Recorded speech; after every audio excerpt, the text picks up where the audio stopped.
So, friends, welcome to another episode of Justice Matters One-on-One. I am thrilled to have my friend Max Stier here today. Max is the president and CEO of a nonprofit, nonpartisan organization called the Partnership for Public Service. And Max, I want to start by first welcoming you to Justice Matters and then asking you to tell the viewers a little bit about your background and then what the Partnership for Public Service is all about. Excellent. Well, it's a true pleasure to be on your show, Glenn. You are an exceptional public servant yourself. I am in awe of what you've accomplished both inside and outside of government. And, again, honored to have this conversation. So very briefly, I have spent most of my professional life in and around government, pretty much the entire time that I've been working. I've worked in, all three branches. When I was a high school kid, I worked for my local congressman who was a Republican, Jim Leach from Iowa. I worked in justice in the antitrust division. I was the deputy general counsel at HUD. I clerked for the former chief judge of the Second Circuit, and then Justice David Souter on the Supreme Court. And I've been now doing this work at the Partnership for Public Service for 24 years. And the basic proposition of this organization is that our government matters, and it's our one tool for collective action to solve our biggest problems, the only one that has the imprimatur of the public and taxpayer resources behind it. And we need it to work better if we're going to all have the safety and quality of life and status as the superpower that we are. Our government is fundamental. It's how we compete globally. And it's frankly was in trouble before the current administration. It was a legacy organization that had not kept up with the world around it, and now it's being burned down.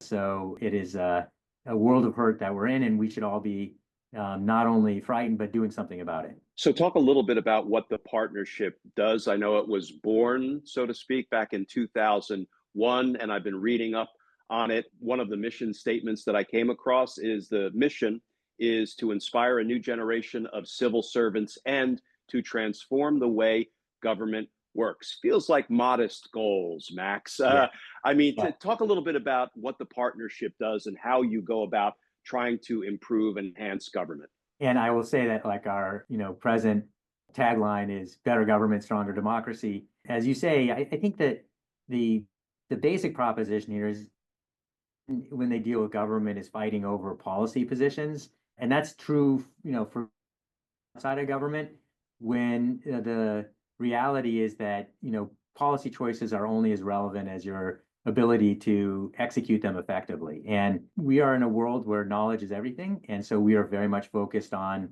the talent that's in government. How do you get, as you just noted, best quality civil servants? How do you make sure that the leaders who are predominantly political appointees are actually the right folks and they're in seat in real time and working collectively, effectively together? So what does that look like concretely? So we have a whole set of programming that we do. We have historically trained almost 10,000 career executives a year on leadership capability.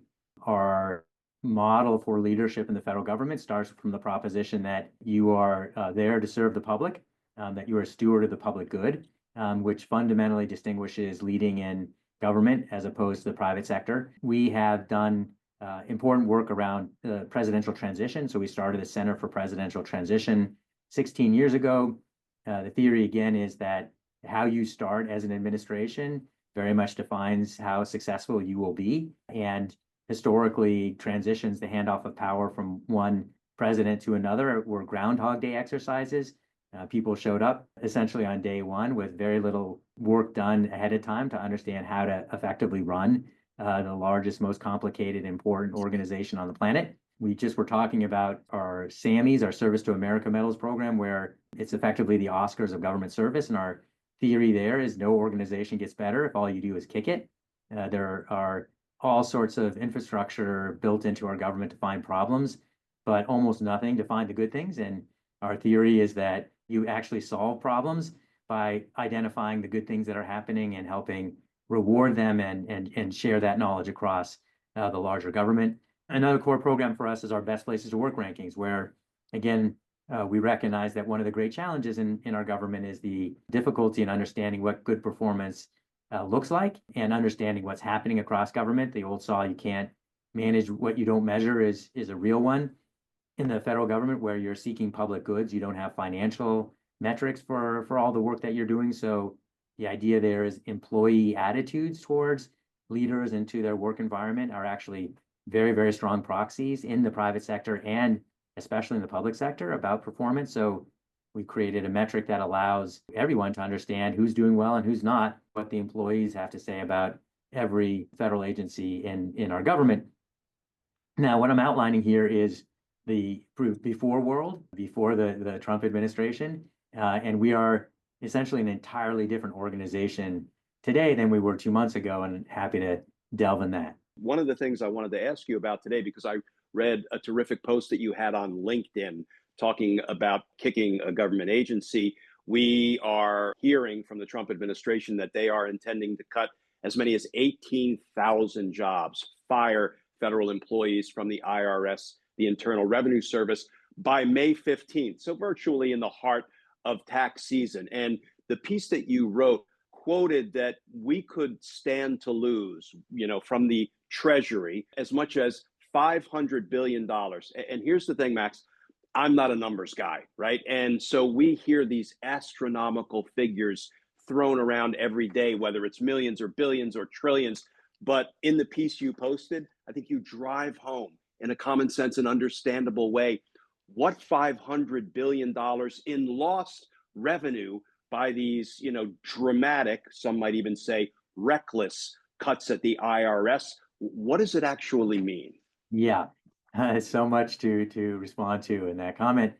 And, as a starting proposition, they are huge numbers. They're crazy large numbers. And there's a reason for it because we get basically 95% of the money that our federal government has to do all the things it does, starting with keeping us physically safe from the IRS, from revenue that they collect. Really important to understand that all that the IRS is doing is enforcing the law. They're not making the choices about how many or how much taxes any individual owes. That's decided by Congress. Like the tax rates are set in law. They're simply making sure that, or they're supposed to be making sure that people are doing their fair share, that they're following the law, and they're not being tax cheats. So, the historical attacks on the IRS really make very little sense, because if you want to have the fight over how what our tax rate should be, totally reasonable to fight that on the political battle. But it's hard for me to see how anyone could argue with the idea that everyone should pay their fair share, pay what they are required to by law, because otherwise those who are paying taxes are carrying the weight of those that are cheating. And that can't make any sense. It is already true in our system that the IRS has suffered from really, almost decades, but certainly many years of disinvestment. And that has resulted in what's called the tax gap. And there's $600 billion that people owe that they don't pay. Companies, very wealthy people, partnerships, they simply cheat and don't pay that money. And the IRS is outmatched and has a very hard time collecting it. The Inflation Reduction Act passed in the last administration was intended to address that. And they were starting to modernize the IRS, improve the customer experience, and go after those super high net worth individuals and wealthy companies that were cheating on their taxes, and they were bringing in more money. We are no longer talking about that anymore. We're not talking about bringing in any of that $600 billion. We're talking about reductions in the ordinary collection of taxes on the order of magnitude of what you just said, $500 billion. And as you said, $600 billion, now $500 billion on top of that. Understanding what that means, it is huge.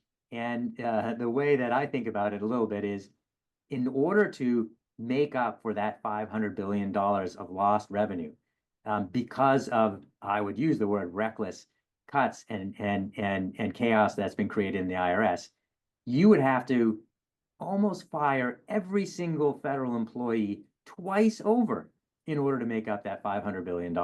Obviously, you can't fire them twice and make it all up, but it gives some sense of scaling here. There are 2.3 million federal employees. That's about 4% of the overall budget. But the idea that firing federal employees is intended to get rid of waste, it's intended to save the taxpayer money, that's insanity. And you only have to look at what's happening to the IRS to see it. What else could that $500 billion do? It could pay for the entire Veterans Administration, all the support we give to veterans, and then some. It could pay for over half of our largest substantive programmatic work we do, which is our Defense Department. The list goes on and on and on. It's a lot of money, and it's being lost for no reason. It's being lost because the people who are doing this understand what they're doing, and they are not interested in understanding, and they're causing unbelievable damage really for no purpose. And, I think what often gets lost in all of these mass layoffs, some of which courts have tried to put a stop to, like the mass firings of probationary employees, what sometimes gets lost is the human toll. I mean, we have people who are literally being given no notice. And Max, as we sit here, the reporting today that I'm trying to keep up on is that 10,000 employees are being cut from HHS, Health and Human Services. People are showing up today at their jobs at HHS. The only way they know they've been fired is that their card keys will not work, won't allow them to access their offices. Some of them haven't, many of them are being fired, but some of them are the lucky ones because they're being told, well, you know what, we're going to consider reassigning you. Here is just brand new reporting from the Washington Post. These reassignment offers include, listen, you can go to Alaska, Billings, Montana, the Navajo Nation, or Oklahoma. Tell us by Wednesday at 5 p.m. I mean, that is cruelty and abuse. That's not efficiency. That's what human beings are dealing with. It impacts them, their healthcare, their families, their well-being. And yet that is what this administration is doing to federal government employees, public servants. Unfortunately, and deeply distressingly, this is happening across the board at HHS right now, as you just noted. There are people who are stranded in dangerous countries. There were people who were told they were fired when their, families were located with them and again abroad with no support. It is inhumane, and again for no reason. Very important to understand that the apparent logic for this is that they're trying to cut back on the size of our government. You don't measure the size of our government by the headcount of federal employees. That's not how you measure organizations. And by the way, the headcount of the federal government today is the same size as it was in 1969. So the idea that the federal government workforce has grown topsy-turvy is itself nonsense. What has grown and government has grown has come through contractors, and that is not where they've been focused. So we are built to look for rationality. We are built to tell a story. There is no rationality here. This is arson on a public asset that has profound consequences, as you just noted, for the people, the public servants who are involved, and for every American who will be in a less safe and a less supported world. Remember also that the federal employees, a third of them are veterans, and they're veterans because why they are in government, as is the case for basically all federal employees, is because they are driven by the purpose of serving the public. You did it, Glenn. There's no more powerful way to serve the public than to be able to stand up as you did and say, you represent the United States of America. And that's what all these people are doing in all kinds of different ways. And they're being treated in the worst possible way, again, for no good reason. Yeah, and before we move on, let me circle back to the piece that you posted on LinkedIn that we were just discussing. So if the purpose of DOGE, right, the Department of Governmental Efficiency, is to save the taxpayers money, to actually cut fat and get at fraud, waste, and abuse, the fact that they've proposed, threatened, some might say, to fire 18,000 IRS employees, that's not going to save the government money. That is going to drain the government of money. And as you point out, that $500 billion could fund all of the salaries of the federal government employees for 2 years, twice over. This is not efficiency. This is, inefficiency isn't the right word. This is fiscal recklessness and destruction. Yes, no doubt about it. Even Elon Musk, with all the wealth that he has, couldn't match that $500 billion. So it's insanity. And what we're talking about right now is the loss they anticipate in this tax season before all those 18,000 people are actually fired. So who knows how much more in lost revenue it's going to be next year. And as I mentioned at the front end, we really ought to be collecting more because there's $600 billion of tax cheat money out there that still needs to be collected and that we were untargeted to before they upended everything. The lie to the idea that this is about waste, fraud, and abuse is so clear in so many different ways. It begins with some of the first things that DOGE and this administration did, which was to fire all the independent inspector generals. And in doing so, they were taking out the infrastructure that we have to find waste, fraud, and abuse. I mean, there is, again, no logic to this. There is simply destruction. There's simply an effort to remove people and institutions that are there to look out for the public good and to return us to that 19th century spoil system that resulted in corruption, incompetence, and ultimately an assassinated president. We've had 140 years of understanding that is not the world we want to live in. This is a more dangerous, faster moving world. We need better government, not worse. And we are way, way, way off track. The firing of the inspectors general as one of the first things Trump did after being sworn in actually reminded me of the Shakespeare line. First thing we do, let's kill all the lawyers, because you are trying to create chaos and you're trying to deprive folks of being able to have their legal rights vindicated. And it's, not much of a variation on the theme. First thing we do, let's kill all the inspectors general. Why? Because they are our watchdogs inside government, keeping an eye on potentially corrupt executive branch officials and others. So it makes perfect sense. If you want to get away with fraud, waste, and abuse, you get rid of the inspectors general. And I don't know that people appreciate how important those watchdogs are. They're like our cops on the inside of government. So that was a tell very early on about what this administration might try to pull. The only thing is that they're also killing all the lawyers. So they're doing it all. I mean, like literally every institution that is designed to have any independence is being destroyed. And again, this is really importantly, you described the partnership as a nonpartisan organization. We are nonpartisan.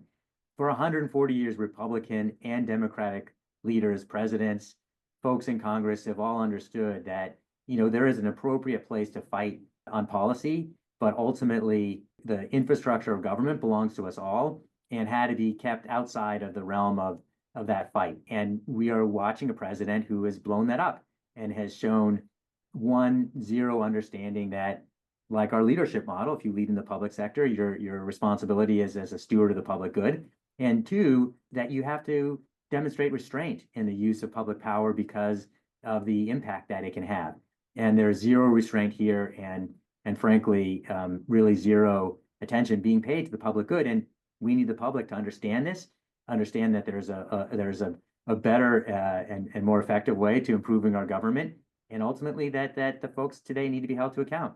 As we sort of move toward the end of the interview, let's try to talk about something positive, which I want to circle back to the Sammys, the Public Service Awards. And it happens to coincide with a book that I'm reading right now, which is Who is Government? The Untold Story of Public Service by a remarkable author many folks might know, Michael Lewis. And I am reading this and it gets my public service juices flowing. I was a Fed for 30 and a half years, and I really cherished my time as a public servant.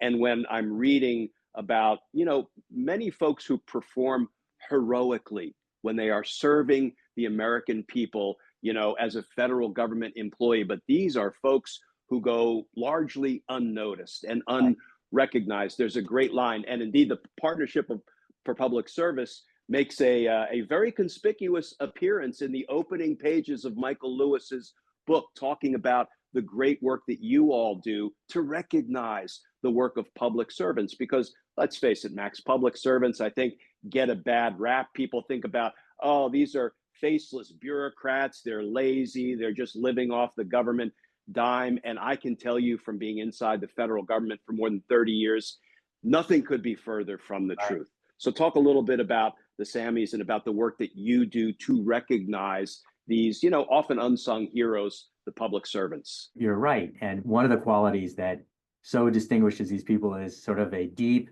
innate modesty. And that can be both attractive and problematic because federal employees do not do a very good job of telling their own story. And I think many Americans, therefore, are unaware about how they're being benefited by people not in Washington. 80% of the civil service is outside of DC, but by neighbors who are doing work that is fundamental to their quality of life, to their health, to their safety. And, Michael's book and the authors that he worked with is an effort to help redress that balance.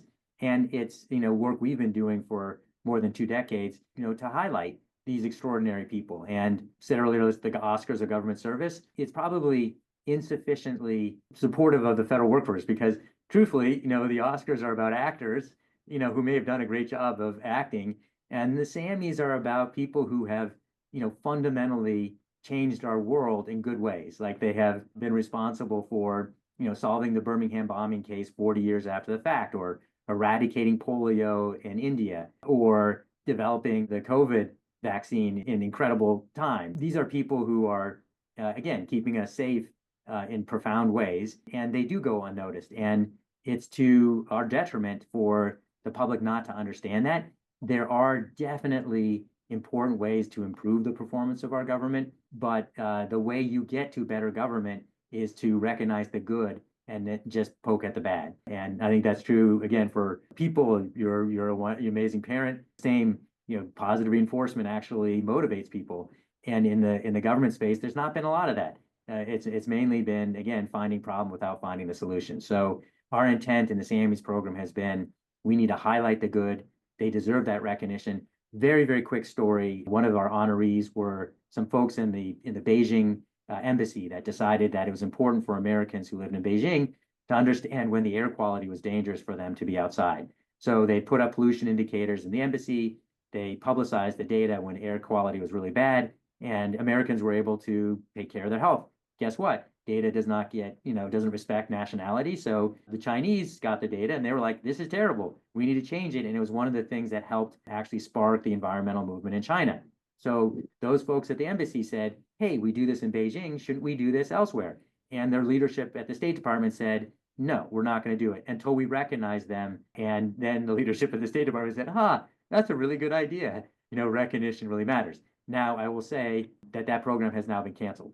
So again, this is a fight that you have to keep on fighting, but we do need to understand that the way to get better government is to identify and encourage better government, not just to slam it. Yeah, there's a great line in one of the opening passages in Who is Government, where Michael Lewis writes that, civil servants who screw up will get dragged before Congress and berated in the news. Civil servants who did something great, no one says a word about it. But thank goodness that you, Michael, and others are saying words about it and, trying to debunk the myth that public servants are somehow lesser employees, which is something that so infuriated me, a couple of months ago when we saw the so-called fork in the road email telling all, 2 million plus public servants, government employees. Why don't you consider, and I'm paraphrasing, but I think, it's kind of seared into my brain. Why don't you consider leaving your low productivity government job for a high productivity private sector job? Nothing could be more offensive to the 2 million public servants. I mean, I worked my butt off 12 hours a day, often trying to help victims of crime as a federal prosecutor, trying to, make sure that we were following the law, that we were honoring the constitutional rights of all defendants, that we were doing it right. I don't consider myself a low productivity public servant for 30 plus years, including when I was an Army JAG prosecutor. So nothing exposes the mindset of the Elon Musk and the Trump administration as that kind of misunderstanding, fundamental misunderstanding about who government is, who these public servants are. And I'm glad that you propped them up with the Partnership for Public Service and have been doing that now for nearly a quarter of a century. Yeah, so one quick thing that we have, and now our world has changed. Now we have 3 priorities. One is supporting civil servants in this time of enormous need, where they're facing a challenge that no one, and especially civil servants, have had to do before. So answering their questions, getting them, frankly, the legal help they need, and so much more. The second piece is engaging the public, which we think is the longer term, fight here. We need Americans to understand why this is actually really bad for them, let alone the federal workforce. And then the third piece is we're now moving into state and local work. Unfortunately, we're unable to do the work we've been doing for 2 decades supporting the federal government itself because the leadership there actually doesn't want our help and doesn't want to make things better. So that's how we've pivoted as an organization. But again, as you just said, the work that you did as a prosecutor, the work that so many other public servants have done and are still doing is fundamental to so much of our life as a country, and it's all in jeopardy. And people need to understand that. Yeah. One final question. I ask everybody this because I think many of us feel like we want to be involved, we want to engage, we want to help in whatever way we can. And everybody has, slightly different thoughts and recommendations about how we can do that. What advice would you give to the people who are out there feeling anxious, feeling desperate, being upset and offended by what we see going on in our federal government, how we see our public servants being treated by this administration? What kind of advice would you give? Well, thank you for asking the question, and it's an important one because I do think this is an existential moment where every one of us needs to ask ourselves that question: what are we doing? And I think the answer is offered, in my view, by the case that I was making earlier. One core fight here is over narrative, and we need to have everybody understand what is at stake and understand what is happening in their community, both their geographic community as well as their professional community. So I think that whether you're a veteran or work as a farmer or a businessman, whatever it might be, activating that community to understand why that community is being hurt by what is being done but now. So number one, we need that information out there. We need people to share it. And we need people to prioritize it. I think we are in the hole we're in today because Americans have taken for granted the government that we have. Number two, they need to activate not only in defense to stop what is going on, but they also need to support, good reform, real modernization of our government. And I don't think just a defense of the status quo is acceptable or even right. And then, number three, there are organizations like the Partnership that are fighting this fight on the front line, and any support that we can get will be entirely important for us to be able to continue that fight and to actually take it to an even higher level. And Max, so if somebody wanted to find the Partnership and contribute or help out in any way they could, where would they go? Easy to do in this world, our OUR publicservice.org. With AI, just ask for Partnership for Public Service. You'll find us super easily, and lots of information about what we do and the help that we need and that we would deeply be grateful for. So, Len, thank you for this conversation. It's always a pleasure talking to you. I'm riled up again and ready to go. Yeah, I'm always energized by these kinds of conversations. So thanks for joining us. Thanks for what you're doing at the Partnership, what you've been doing for decades to try to enhance federal service. We have one heck of a fight on our hands, and I know we're going to keep fighting it until we win. And I think together we will win. I agree 100%. Thanks, Max. Okay.